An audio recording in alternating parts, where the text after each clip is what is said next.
সুজাতা, যার আসল নাম তন্দ্রা মজুমদার, দুই দিগন্ত চলচ্চিত্রের মাধ্যমে প্রথম রূপালী পর্দায় অভিনয় শুরু করেন।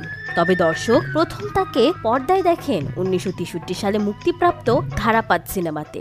না বলেছিলি আমাকে বিয়ের সময় সাজিয়ে দিবি, দেনা সাজিয়ে লোকটা এসে পড়বে যে। 1964 সালে মেঘ ভাঙা রোদ চলচ্চিত্রের মাধ্যমে তিনি প্রথম মূল চরিত্রে অভিনয় করেন। তবে তিনি প্রথম পরিচিতি পান 1965 সালের রূপবান চলচ্চিত্রে অভিনয়ের মাধ্যমে। তার অভিনীত প্রায় 3 শতাধিক চলচ্চিত্রের মধ্যে 50টিরও বেশি ফোক ঘরানার হওয়ার কারণে সুজাতার ফোক সম্রাজ্ঞী হিসেবে সুখ্যাতি রয়েছে। ডাকবাবু চলচ্চিত্রে অভিনয় করতে গিয়ে সুদর্শন নায়ক অভিনেতা আজিমের সঙ্গে সুজাতার সম্পর্ক গড়ে ওঠে এবং 1967 সালে তারা বিবাহ বন্ধনে আবদ্ধ হন। পরবর্তীতে সুজাতা ও আজিম একত্রে একাধিক চলচ্চিত্র প্রযোজনা করেন।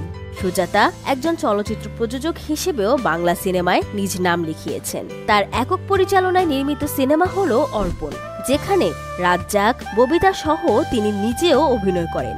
চলচ্চিত্রটি বিভিন্ন শাখায় একাধিক জাতীয় চলচ্চিত্র পুরস্কার লাভ করে। বাংলা চলচ্চিত্র ইতিহাসে সুজাতার অবদানের ছাপ যেমন রয়ে যাবে আজীবন, তেমনি একজন ফোক সম্রাজ্ঞীর রূপবান হিসেবে তিনি চিরস্মরণীয় হয়ে থাকবেন বাংলা সিনেমার পর্দায়।